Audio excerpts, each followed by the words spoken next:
सनत कुमार कहते हैं नारद जी, एक ब्राह्मण थे, उनका नाम था आत्मदेव। क्या नाम था?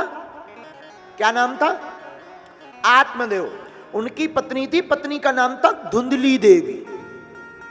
ब्राह्मण देवता तो बड़े धर्मात्मा, बड़े पुण्यात्मा, कर्मकांडी, विद्वान, वेदों पर चलने वाले। लेकिन इनकी पत्नी ठीक विपरीत, धुंधली। धुंधली का अर्थ होता है जिसकी बुद्धि एकदम मलिन हो, वो धुंधली। बुरा मत मानना, कई बार ऐसा जोड़ा जुड़ जाता है, पत्नी धर्मात्मा होती है, पति एकदम नास्तिक। और कई बार पति धर्मात्मा होता है, पत्नी एकदम नास्तिक। और कई बार ऐसा जोड़ा जुड़ता है कि दोनों भगवान के भक्त मिल जाते हैं, दोनों। ये बहुत कम मिलता है ऐसा। तो धुंधली देवी तो एकदम विचित्र, आत्मदेव ब्राह्मण बड़े धर्मात्मा, धुंधली देवी इतनी विचित्र, इतनी विचित्र, जब तक पड़ोसी से लाठी चार्ज ना हो जाए तब तक वो रसोई में नहीं जाती। हाँ, लड़ने में इतनी माहिर, लाठी चार्ज हो सो तो ठीक है, जब लड़ाई करने जावे और गाली देने जावे तो हाथ में पानी का मटका लेकर जावे। तो कोई पूछे ये पानी का मटका क्यों, ये पानी का क्या करना है? तो धुंधली देवी कहती है गाली बकते बकते ना गला सूख जाता है। अरे भाई गला सूख जाता है तो घर जाओ, पानी पियाओ, फिर आओ। बोले वाह, घर के अंदर पानी पीने को जाएंगे तो ये तमाशा देखने वाले नहीं भग जाएंगे। और कई लोगों को कलह बड़ा प्रिय होता है, कई लोगों को लगता मैं जरा ऐसी रहूं, ऐसा रहूं, लोग मुझे डरें, भय, अपने आप को ऐसा प्रस्तुत करने के लिए लोग प्रायः ऐसा करते हैं। और हम एक बात बताएं, किसी को अपने यहां पर अपने जीवन में तुम्हें सरेंडर करना है तो भय में नहीं, भाव में सरेंडर करो।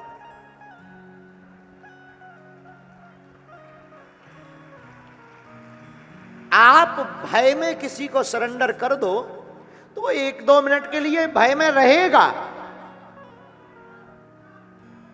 लेकिन वो व्यक्ति तुम्हारे जाते ही फिर ज्यों का त्यों हो जाएगा।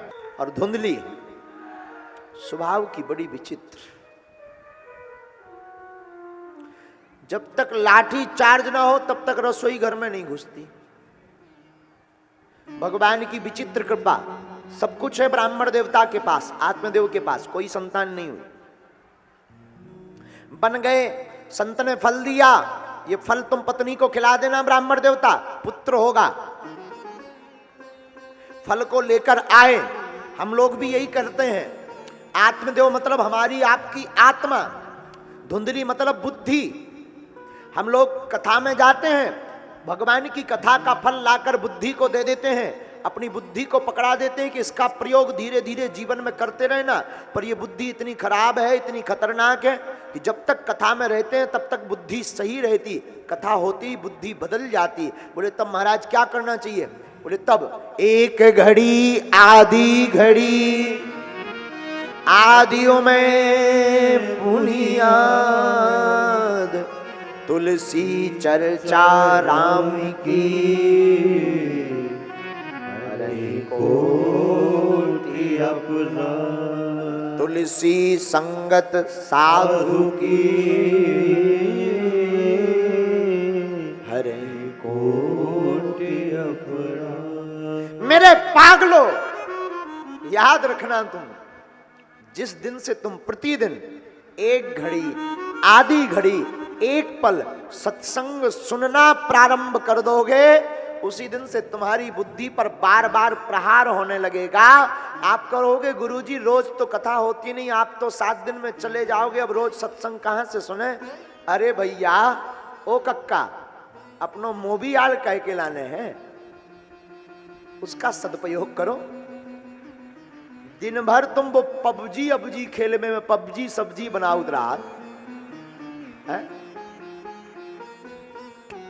और ये मोबाइल ने भैया ना, हम क्या बताएं, हमें मोबाइल बना बेवारो मिल जाए ना तो हम की ठटरी। हाँ। ऐसो विचित्र मोबाइल बनाओ है कि लड़का बारन के स्नान घर में भी पहुंच रहो। हाँ, नहाने जाएंगे बाथरूम मोबाइल ले जाएंगे। विचित्र हो ही गया मोबाइल। सो के उठेंगे, पहले लोग सोकर उठते थे तो भूमि को प्रणाम करते थे, माता पिता से सीताराम करते थे, दोनों हाथों को देखते थे। आजकल सो के उठते हैं तो तकिया के नीचे पहले ही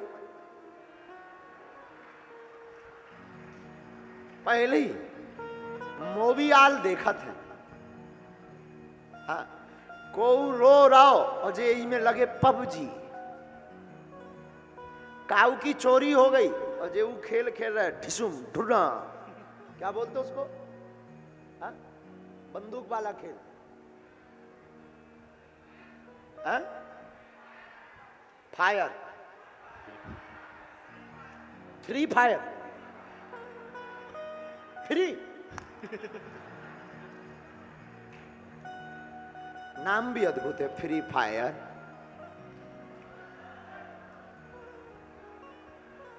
साधु, हम आपको आपके मोबाइल की बुराई नहीं कर रहे, आपकी नहीं कर रहे, पर हम निवेदन करेंगे जितने भी बच्चे बैठे हैं, हो सके ना अपने मोबाइल का रोज 1 घंटा सदुपयोग किया करो, अपने मोबाइल डाटा का सदुपयोग किया करो, संतों की वाणी सुनकर के जीवन जीने की कला सीखा करो।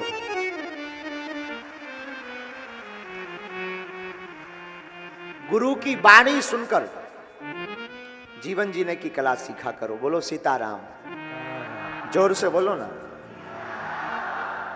ब्राह्मण देवता फल लेकर आए, पत्नी को दिया, खा लेना। गांव में समाचार देने चले गए। पत्नी ने सोचा धुंधली ने खाऊं कि ना खाऊं। क्यों? क्योंकि ये बुद्धि ना बड़ी कुतर्की होती है। इतने में पड़ोसन आ गई। अरे बहन तू बैठी बैठी क्या कर रही है? आज तेरा दिमाग एकदम उष्टा उष्टा लग रहा है। हाँ बहन तू अच्छी आ गई, मैं क्या बताऊं, मेरे पति ना ये फल लाए हैं, किसी संत का दिया हुआ, कह रहे थे तू फल खा गर्भवती हो जाएगी, क्योंकि मेरे घर पे कोई संतान नहीं है। अब तू बता कोई फल खाने से गर्भवती होती है? पड़ोसन ने कहा इसमें दिक्कत क्या है, पाले, संतों का प्रसाद है, कृपा हो जाए। ये बड़ी विचित्र थी। मैं पातू लूं पर डर है मुझे। क्या? अगर मैं प्रसाद पाऊं, कहीं मैं गर्भवती हो गई तो फिर तो बड़ी दिक्कत होगी। क्या?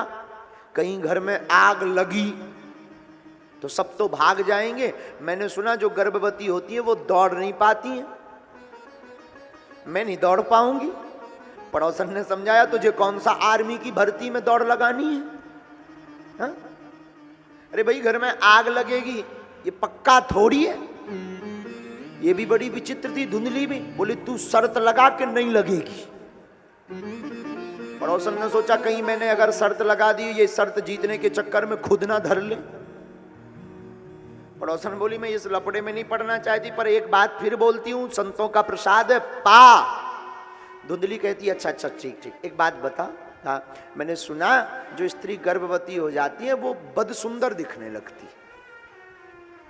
पड़ोसन ने समझाया तो रूप स्वरूप कुरूप में मत पड़, भगवान की कृपा है, वंश बढ़ जाएगा, वंश चल जाएगा, अच्छा रहेगा।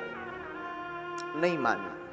पड़ोसन माथा पीट के भग गई, ना जाने किस कौन सी बुद्धि लेकर बैठी है। यही हाल हमारी आपकी बुद्धि का है।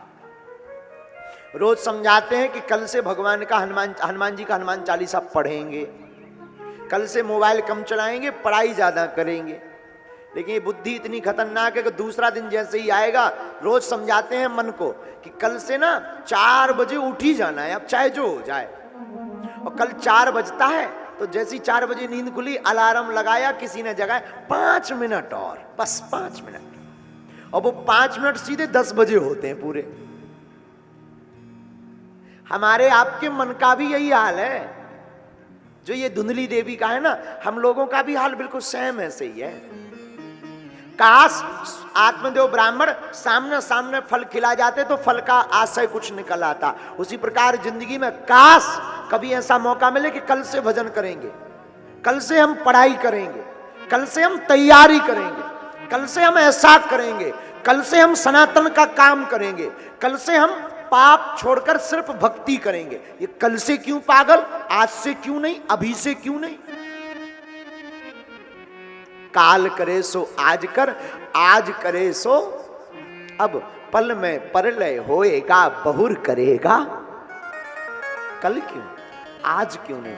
धुंधली देवी ने नहीं पाया, इतने में धुंधली की एक बहन आ गई, भगवान की उस पर बड़ी कृपा थी, 4-5 बच्चे घर पे छोड़कर आई थी।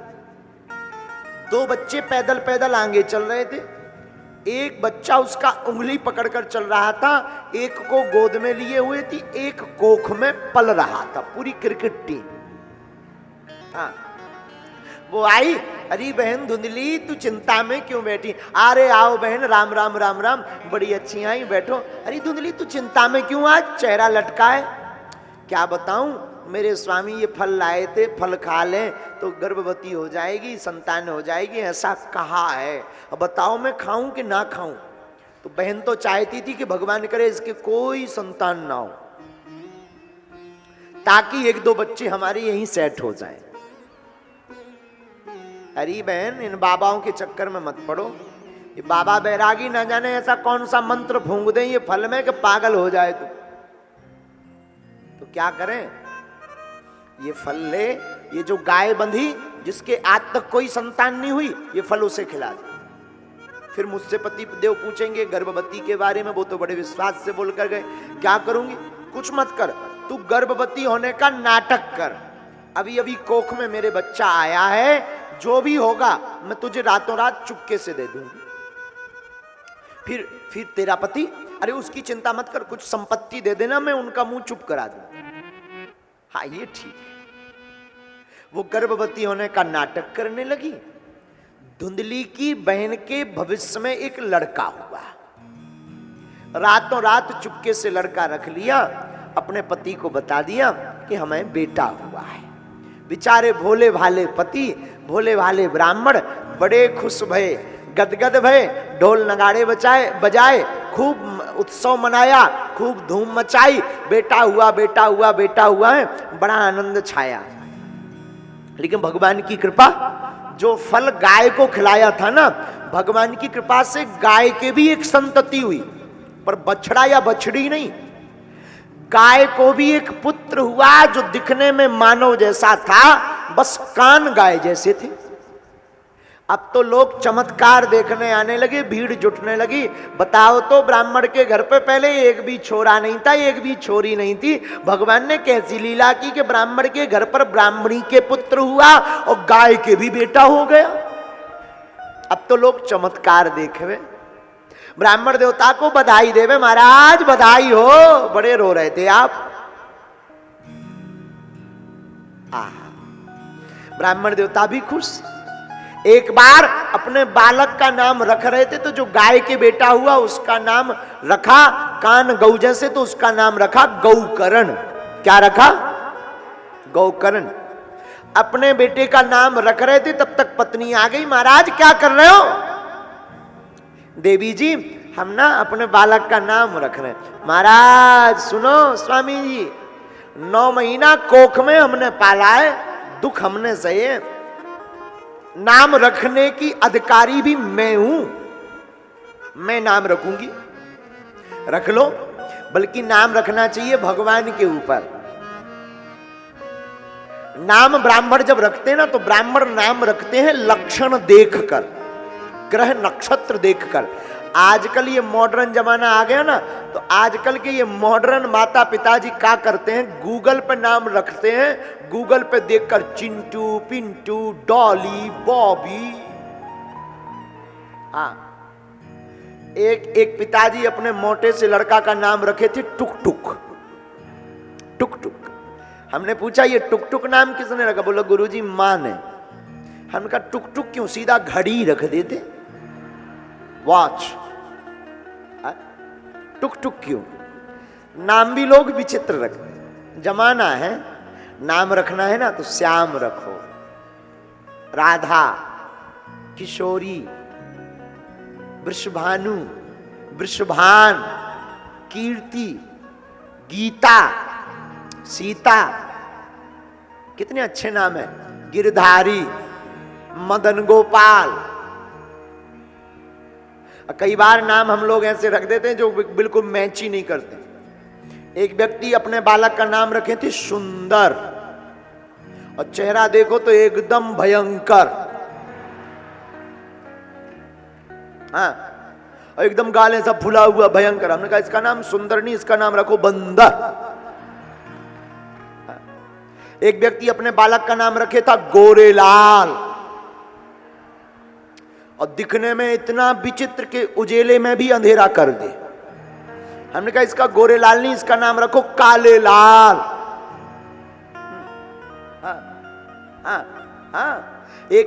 एक माता जी का नाम था शांतिबाई, लेकिन जहां जाती थी क्रांति फैलाती थी। नाम भी बड़े सोच समझ करके, बड़े लक्षण देखकर रखने चाहिए भगवान के ऊपर। लेकिन धुंधली ने अपने बालक का नाम क्या रखा? धुंधकारी। क्या रखा? धुंधकारी। गौकर्णो पंडितो ज्ञानी धुंधकारिश्चा महाखला। गोकर्ण तो ज्ञानी भाई, पर धुंधकारी खल हुआ। 5 वेश्याओं को रखा। वेश्याओं ने धुंधकारी को मार डाला। माता जी मर गई, पिताजी वन चले गए, आत्मदेव ब्राह्मण। कालांतर में गोकर्ण जी ने अपने भाई की मुक्ति के लिए गया दान भी किया, पर मुक्ति नहीं हुई, क्योंकि नंबर 1 का पापी था। और देखो ये भागवत का चमत्कार है। दोबारा जब वह घर आए गोकर्ण जी, तो धुंधकारी प्रेत बनकर सताने लगा, भूत बनकर। इन्होंने जल लेकर पूछा कौन? धुंधकारी रोता हुआ प्रकट हुआ प्रेत बनकर, मैं तुम्हारा बड़ा भाई धुंधकारी, मर गया हूं। वो तो मुझे भी पता, पर हमने गया दान किया, मुक्ति नहीं हुई। भैया मैं नंबर 1 का महापापी हूं, मेरी मुक्ति में गया दान काम आने वाला नहीं। कोई और यत्न करो, जतन करो, उपाय करो, मैं मुक्त हो जाऊं, मैं मर रहा हूं।